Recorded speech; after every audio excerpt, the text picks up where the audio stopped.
everyone, my name is Holly and I have just turned 17. What was the worst mistake you ever made? Did you lie to somebody? Did you set a friend up? Maybe you stole something from a store? My mistake was much worse. Watch this video to the end and find out how I gave birth long before my 18th birthday in prison. Many of my friends have overly caring folks, but my parents went too far. My father walked me to the school entrance, met me back, and didn't let me go out with the girls after school. My mother, however, was no better. She rummaged through my things, forbade me to talk on the phone for more than half an hour, and strictly watched what time I went to bed. This is what a real dictatorship looks like. Of course, I wanted adventures, at least some. I repeatedly tried to break these stupid established rules, but they always took it out on me. They didn't beat me, no, but they deprived me of my phone, internet, even my TV. I knew that sooner or later I would put an end to it, and on my 16th birthday, when my friends were allowed in for only half an hour, I firmly decided that I had to leave this family one way or another. I took the entire amount of money, which I had saved a lot for all the years of gifts for excellent grades, wrote goodbye to my parents, changed my SIM card, and rushed forward towards a cool and bright life. I never felt as high in my life as I did when I was standing at a bus stop for the first time in my life, not knowing where I was going. What was your first teenage riot like? Do you remember how you felt then? I was lucky with the route. A station chosen at random led me to a folk club, where I met a wild girl named Namju.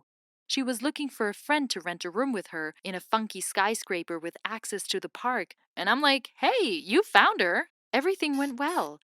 Namju and I moved into a huge room on the top floor of a skyscraper near the deer park. Namju loved to party and knew so many different places in our city that I didn't even know about. She introduced me to cool people. My circle of acquaintances grew wider and wider. My phone memory couldn't stand it. And then she set me up with Hank. He wasn't the weirdest of our bohemian bunch of total buggers. He even seemed to have studied and had some kind of ambition in taking care of capybaras, counting stars, the development of sex robots. To be honest, I had no idea where he went to school. He was simple and not at all arrogant. I liked him very much. How easily he got along with the people, and yet he was not an irritating buffoon or flatterer. No, he knew his own worth, and my God, those nipples through my shirt. At one of the parties, we kissed like mad. I had some experience with kissing, but not with tongues, like in kindergarten. And Hank kissed normally like an adult. I'd never thought that kissing could turn you on so quickly, and I was turned on. Let's not pretend that teenagers don't care about sex, okay? It was a beautiful night. I didn't feel any pain or shame. Hank turned me on so well, and then he stroked me so that I couldn't stand it. I suppose you can guess the consequences. I didn't feel bad, and I didn't keep a period calendar. I just had strange feelings, and then I put two and two together and went to get a test. Yes, I had this shit. That's the one. I almost went mad. I sobbed, beat against the wall, said that we urgently needed to raise money for an abortion. Namju looked at me like I was crazy and said that children should not be killed. Just take it to an orphanage when you give birth, and that's it. I didn't think it was a good idea. What the hell? I was some kind of trash that bred poverty? But the fact was that for all the horror, for all the panic that had gripped me, I was very afraid of an abortion. After consulting with Namju, we decided that I should go home to my parents. I had no idea how to break the news to them. Hi, Mom. Hi, Dad. Sorry I ran away. I'm pregnant. Is that it? And so it happened. I got home. My mom ran to me. My dad ran to me, all in tears and snot. And I was like, I'm pregnant. Oddly enough, they didn't yell at me. Although they used to raise their voices on any occasion, but now they crouched down, were afraid, began to question me, to wail like old women, and at the General Collective Council decided not to let me go anywhere to protect, nourish, cherish, and let me give birth. I was very moved at that moment, and I knew that I would not leave Pa and Ma anymore, because they hadn't left me. I thought they'd curse me when I got back, but nothing of the kind happened, even though my phone and internet were taken away from me. I left Namju my address, and she came to visit me. Besides TV, it was the only entertainment I had during my pregnancy. She could cheer me up, but she often talked about parties, and to be honest, I wanted to howl at the news. I don't like to stay at home. Yes, as soon as I got out, I did something stupid. But damn it, couldn't I get to the middle? Namju subtly hinted to me that she could help me get out of the garden window, take me to her room for a while, and then bring me home. At first, I hesitated. I had enough adventures.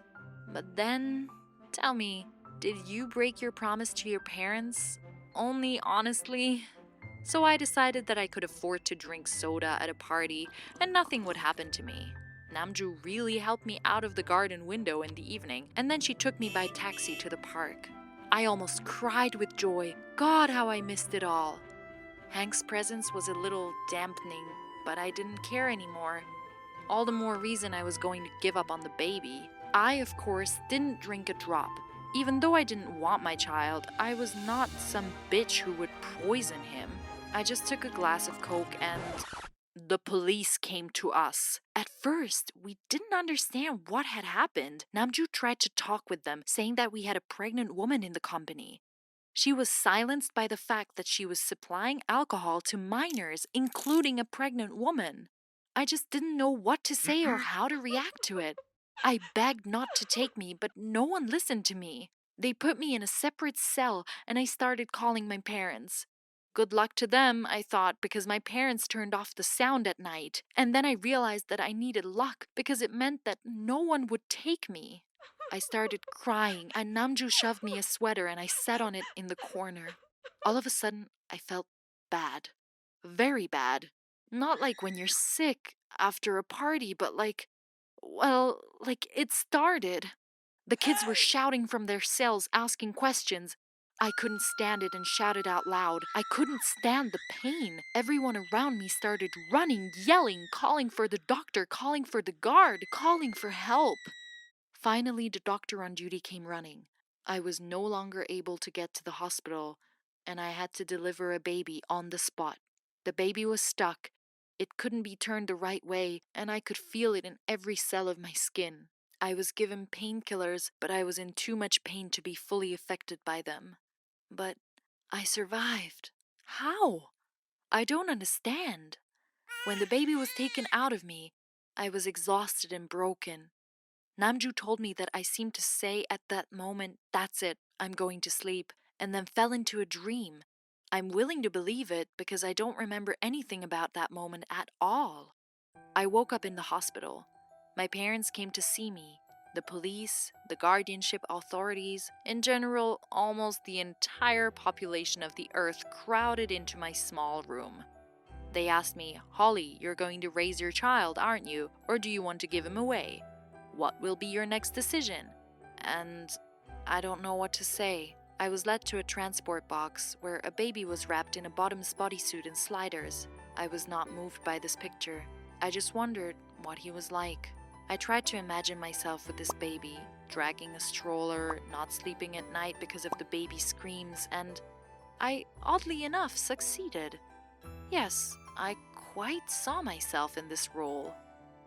But did that mean I was really ready? And the answer was expected from me here and now. What should I tell them? Let's try it. Anyway, it all turned out to be much more difficult than I expected. I was looked after by the guardianship authorities as a minor mother. If someone felt bad, me or my daughter, they would find Becky a new family. But so far, we managed.